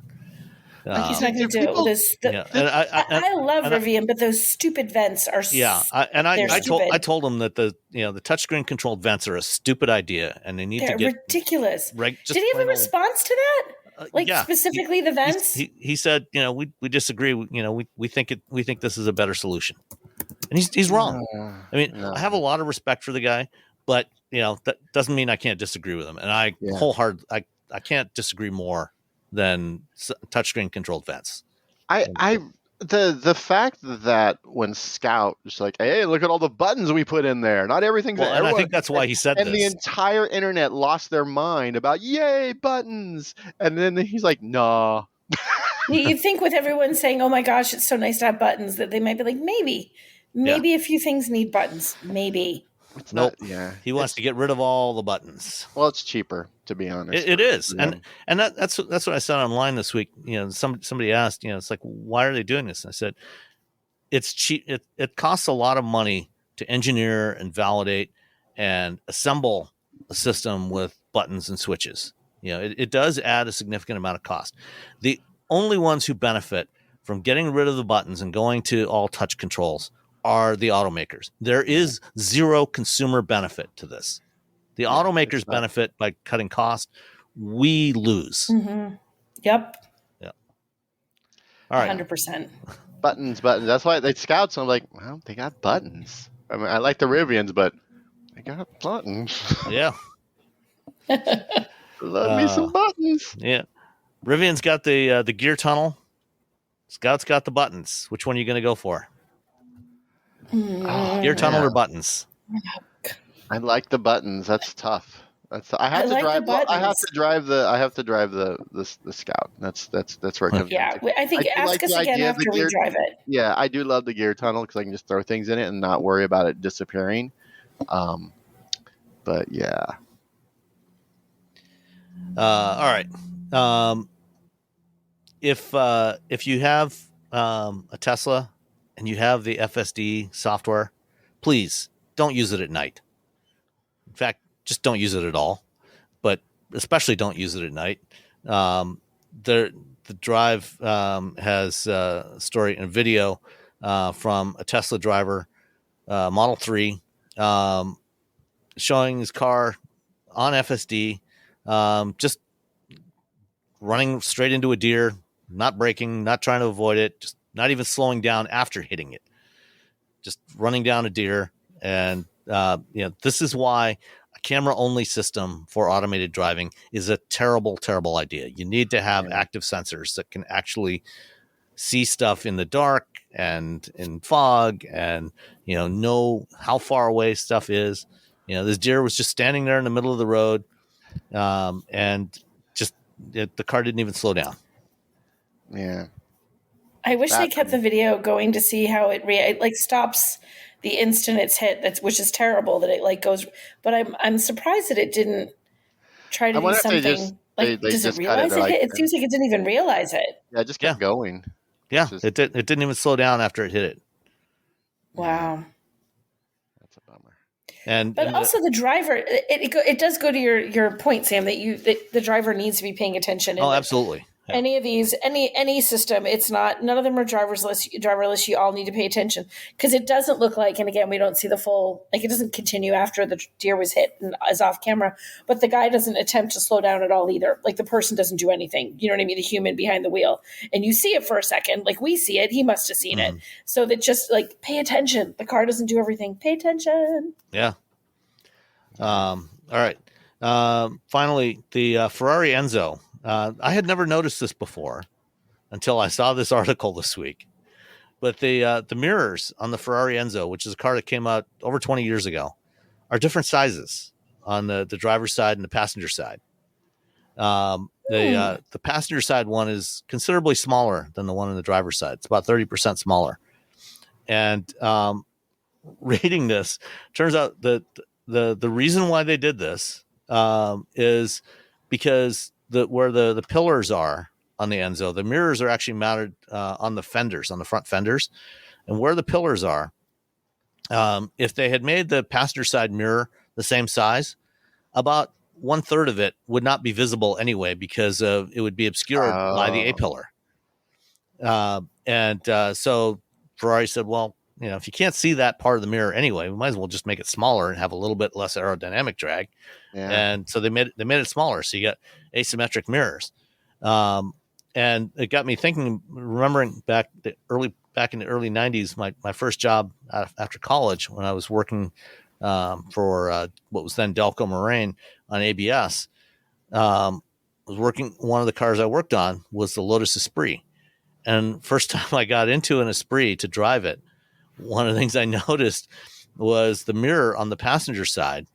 Where the Esprit, the A-pillar didn't block it, but it has kind of vent windows in the doors, and so the frame of the vent window actually cut right through the middle of the mirror. So your view of the passenger side mirror was obscured by this frame of the window. And it's like, oh yeah, Lotus could have done the same thing, 40 years ago, 30 years ago. Yeah, but they didn't. We're like, whatever. Yeah, you don't need to see what's behind you. You're in a Lotus. That's right. All right, we got some listener questions. Let's tackle those. First up from Scott. Not so much a question. He just wrote in to let us know. Just want to let you know that there is a pretty big new Tesla dealer service center coming very soon to the Detroit area. So if you're in Southeast Michigan, they've been working on this for quite some time, but I think it'll open soon. It's on Orchard Lake Road. So this is in Farmington Hills, I think. Farmington Hills, or it might be West Bloomfield. Orchard Lake Road between 14 and 15 mile. West Bloomfield. If I'd read the next line. So if you're in this area and you need service, Tesla still can't legally sell cars in Michigan. So they'll probably have some vehicles on display that you can go and look at, maybe even test drive, but you'll have to go online if you actually want to purchase one. But if you need service, they will apparently have a service center there.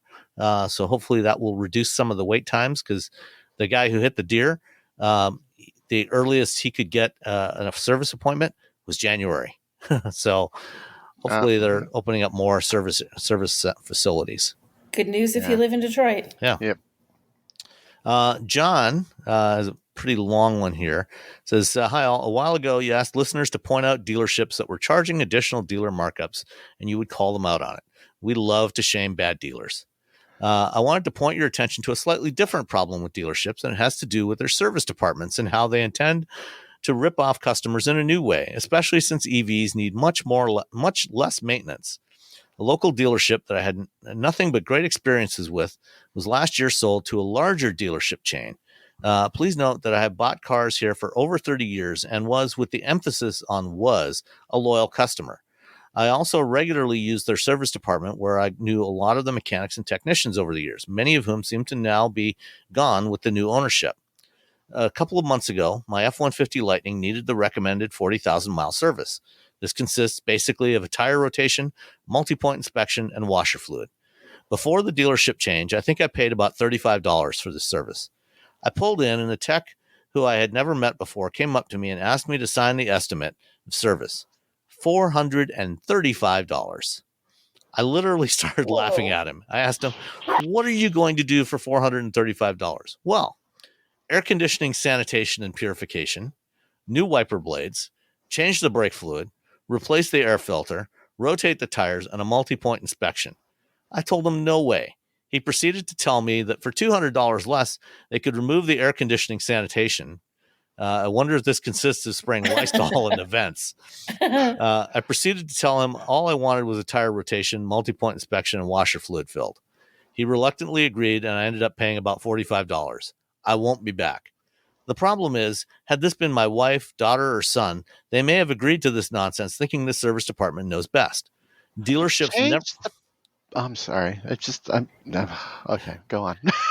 Dealerships never cease to amaze me with their creativity to fleece customers. Now with EVs that need limited maintenance, their creativity is reaching new levels. This was Deal Ford in Massillon, Ohio. They have now lost a loyal customer that they had for decades. That is, and what he said is exactly the problem. He knew enough to say, I'm not paying for all that garbage. That's not what I need to do. But if you don't know, you're okay, maybe this is stuff you need to do on an EV, and this is how much it costs. It's so dishonest. Yeah. Oh, I hate that. Like air conditioning. Sanitize the air conditioning? I mean, if you're driving in and out of forest fires, I guess, at 40,000 miles, change the brake fluid. At 40,000 miles. Come on. Really? Come on. This is bad. It's bad. No. I've had multiple cars that have driven over 100,000 miles. I've never had to replace brake fluid. Not once. There's never been a time where I got to pull out the I check the brake fluid.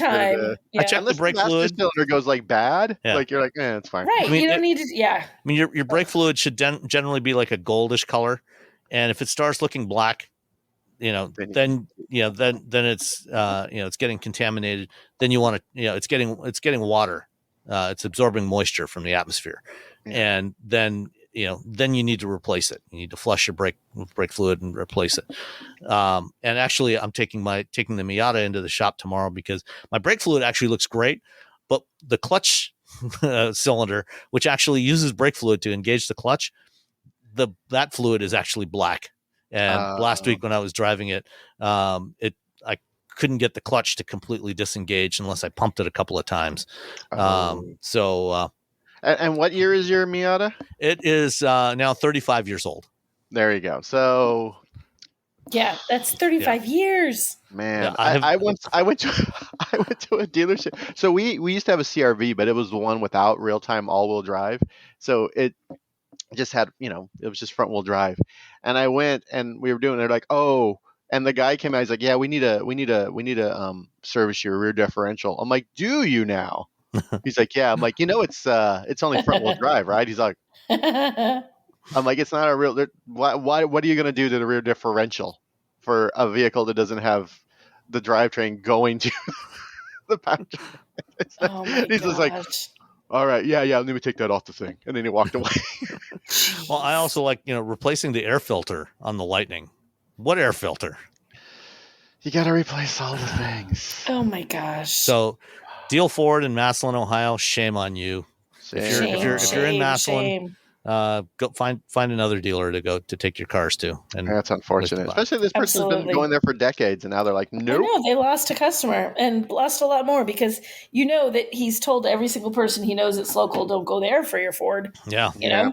Yeah. All right. Next up from Victor, low wheel bearings. Like most males between the ages of puberty and dementia, I spend an inordinate amount of time researching and pricing out cars I do not need or could barely afford. Currently, I have no need for a premium or luxury vehicle. Do any of us really? I work remote, take my 05 Corolla to the gym, and use my 06 Sierra for farm duty and northern trips. However, things could change. And if I had to commute 100 kilometers to Toronto and back, that's about 60 miles for all of you that only know Freedom units. I would entertain getting a nice sedan or crossover for the commute. My question is, what manufacturer currently offers the highest level of quality control? When I buy something at this level, I expect everything to be spot on, working as it should, and have very little issues over the first 3 to 5 years of ownership. I hate going to the dealers for warranty work, but appreciate a good service network if needed. Brands I would be interested in are Audi, BMW, Genesis, Lexus, Mercedes, and Porsche. Thanks. Keep up the good work. Genesis. Genesis Yeah. from that list. Genesis. I think it's the thing with the the Audis, the BMW, all these other vehicles, Lexus, Porsche. I love all the there's a lot of cars that I love in those lineups, but also I know I can't afford to fix a BMW, an Audi, a Mercedes. Sure, I could buy one, but could I maintain it? Yeah. And quality Not with the control prices that one dealer across charged. the board, quality control for most, in most automakers has risen exponentially. It's been, manufacturing has become so much better than it used to be. That said, Genesis. Yeah. I would agree. I would agree for all of the reasons you just said. Even if you can afford to buy the Porsche, the Mercedes, can you fix it? Maybe the Lexus. Maybe Lexus because it's Toyota. Yeah, maybe Lexus. So Genesis, Lexus, one of those. Yeah. But the others I love. But if I was really worried about not having to spend a lot and put a ton of miles on it, not the other guys. Yeah. Yeah. Driving Audis, BMWs, Mercedes, Porsches, great. But when it does come time that you actually have to pay for service can be really expensive. Parts can be really expensive for all those. Yeah. It's expensive for all new vehicles, but especially for for European premium vehicles, it gets really expensive really fast. Whenever I try to work on it, we used to have a Mini Countryman, the All4. And whenever I wanted to work on it, I always had to go out and buy another tool. It was the 12-point instead of the 12-point socket for the spark plugs. So I'm like, I'm going to go swap out the spark plugs in the Mini. I'm down there with my spark plug, your special little spark plug socket with the rubber thing in there. You don't crack the ceramic insulator. And so I'm just turning it. And I'm like, this isn't catching. What is going on? And I'm like looking in, and I shine a light. I'm like, oh, come on. Did it actually have a 12-point thing? 12-point thing on the spark plug? Yes. I have never seen that. I think I had to go to Lowe's and get the tool. I had to get, and then it was the same sort of thing. It was like a Torx star to adjust the lights or pull the lights off or some other thing, which is something I had. But your average sort of DIY person, I got Phillips head and straight head, and it's just all these little itty bitty things. It's sort of oh hey, maybe you should take this to the dealership. And it was very weird. And apparently the what they have for oil changes is they have a plastic nut or bolt to let the oil out, in case so it won't ever strip the oil pan, I guess. So we took it to the Jiffy Lube, and they're like, yeah, we don't really do these because if it breaks or strips or whatever, then we have to go to the BMW dealership. And so I started going to the Mini dealership, which actually was fine. They charged me actually less, and they washed the car, and they were great. They were a great little service center, the Mini service center in San Francisco. I don't know, 10 years ago, who knows now. But everything was it was every time I wanted to work on our Mini, I was like, I've got to go to Lowe's and buy another tool. All right. Last question for this week. Mark says, greetings to the WB Brain Trust. I'm looking into moving up from my 2021 Jeep Grand Cherokee 5.7 liter to a new BMW X5 M60i next year. Ooh. Since I typically keep my cars for several years, the approximate $100,000 price doesn't bother me. Some of my previous rides were an interesting collection here. Were a few Buick Grand Nationals I bought new. Yes, I'm old. A 92 GMC Typhoon, Shelby Dakota, and other cars with good acceleration. I am so jealous about the Grand Nationals, to be honest. Right? I wanted a Grand National my entire life. And acceleration is about the only thing those cars were good for. Braking, changing direction, not good. I love the Grand National so much. Anyway, I value your opinions to the point that I just became a paying Patreon member. thank you so much, Mark. Yay. We really appreciate that. Thank you. All I see in YouTube reviews are positives, but no car is perfect. Do you have any negatives? Presumably this is about the X5 M60. I'm recently retired, and this would be a grocery getter and see minimal use and maybe the occasional road trip. Much appreciated, Mark. So what do you think? I like the X5 M60. I think it's a mighty powerful machine that's still comfortable. I've driven it a few times, I think, at this point. The X5 is actually a really, it's sort of just bulletproof standard, just like, here's the big BMW SUV. It's like that. It's sort of like that middle of the road. It's going to be fine. You're going to be happy. The end. And when you go to M60 is the 4.4 liter V8, right? The twin turbo V8. So, yeah. But it's going to eat a lot of gasoline because but he's not. He says it's like going to be a grocery getter. He doesn't care. Grocery getter. He's recently retired, minimally. So it's not like the fuel economy is a huge big deal. So the drawback to that would be that. And it's like, well, it's not going to be much of a drawback for him. It's a really, I really liked. You know what? I haven't driven the X5 in a while, but I really liked it. And I'm not a big SUV guy, like personally, but when you SUVs. when you get in it and you're like, oh yeah, this is solid as a rock. I think you're gonna be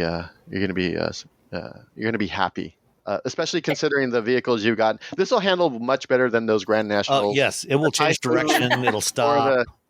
The Typhoon, man. We try to get one of my friends' dads to buy a Typhoon. When they were new, we're like, hey, like we were in high school, and we're like, he was gonna get just a regular like Blazer or something. We're like, you gotta got your dad and get the Typhoon. You gotta get the Typhoon. When I was working at the GM Proving Grounds, working at Dalco, the Typhoon had just come out. It had just been announced, and somebody brought one over from the GMC garage, and a bunch of us took it out for a drive around the Proving Grounds. And it was wicked fast in a straight line, but turning, the brakes were horrendous. They were really, really bad. It's not something I would actually want to own. My friend ended up getting ready with just the regular Jimmy. And within a month, from a small town, there's mountains, there's deer. He was going around one of the back roads, and there was a deer in the road, and he swerved, and he went off the road and rolled it. So he would have rolled the Typhoon, is what would have happened. But instead, he just rolled a regular old Jimmy. Yeah. I mean, looking at the X5 M60, 523 horsepower. It is actually rated at 22 miles per gallon. So, it's actually not terrible. Bad. Depends on how much you use that 523 horsepower. I feel like the biggest drawbacks to this car are literally that it is an expensive vehicle. It's not cheap, but it's a performance BMW, and that the fuel economy isn't like something to write home about. But if you don't care about those two things, and it sounds like performance is your priority, you're not going to care. I mean, drive it, and if I would say drive it and see, make sure it's comfy, all that good stuff. Check the seats. I think there's a couple different seats for that. I can't remember. Yeah, so because sometimes those sportier seats can be. Depending on your frame, literally a tall guy, a short guy, whether you're broad shoulders or not, make sure you're comfy in it. Just make sure you like sitting in it. Like take it for a decent little test drive. And as long as the seats are comfy, I would buy it. I like it. The insane sports seats that BMW sells for everything. Like I think the person they model those on is like the same size as me. So I'm like, oh, these are just these are nice and comfortable. But the rest of the world's like, what are you making me sit in? Yeah, I think those are only available in the X5M competition. Okay, so the M60 doesn't get the crazy seats. It just gets which are really good seats. They're really good. They do have a decent amount of bolstering though. So, and I find sometimes like heavily bolstered seats, I either love them or hate them. You know what I mean? Depending on, and it's just how it fits me. So give it a solid drive. And they are adjustable. You like how the seats are. So, right. Yeah. But and as we've said before many times, this applies to any car. Make sure you take it for a test drive. Make sure the seat does fit you. And then, aside from what we just said, to Vic's question, about service costs and parts costs, that's where they're going to get that's potentially going to be an issue down the road, especially if you don't drive it very much. That could end up being an issue, a few years down the road, but, otherwise, it should be fine. There shouldn't be any real problems with it. It probably will go through tires fairly quickly, just because of all the power and torque that it's got. So, it'll probably cost you a bunch in tires. But other than that, the X5 as a vehicle is a solid vehicle. Good choice. Yeah. And, anybody else has got questions, feedback at wheelbearings.media. We love to answer them. So please send them in. And, if you want to record them, we will play the audio and use that. So just, send us an audio file or link to an audio file, and we'll use that too. I need the address for the gentleman who sent us a sea shanty, because I still have to send them. You have to send me something random in my office, because I think I've got it somewhere in the email. I'll find it for you. So sea shanty gentleman, you're still going to get something ridiculous from me. Okay. All right. Thanks everybody, and we will talk to you next time. Bye. Bye. Everyone's talking about AI these days, right? This season on Compiler, we're diving deep into how AI is reshaping the world we live in. Join us for a new season of Compiler, an original podcast from Red Hat. Subscribe now wherever you get your podcasts. This is your before and after story. Southeastern College can help you prepare for a secure and fulfilling career in the growing healthcare field. We offer a wide range of careers to choose from, so whether you want to be a medical assistant, medical billing and coding specialist, nurse, surgical technologist, or another healthcare career, we've got you covered. Become a vital part of a healthcare team and make a real difference. Southeastern College, your future is bright. Visit sec.edu to get started.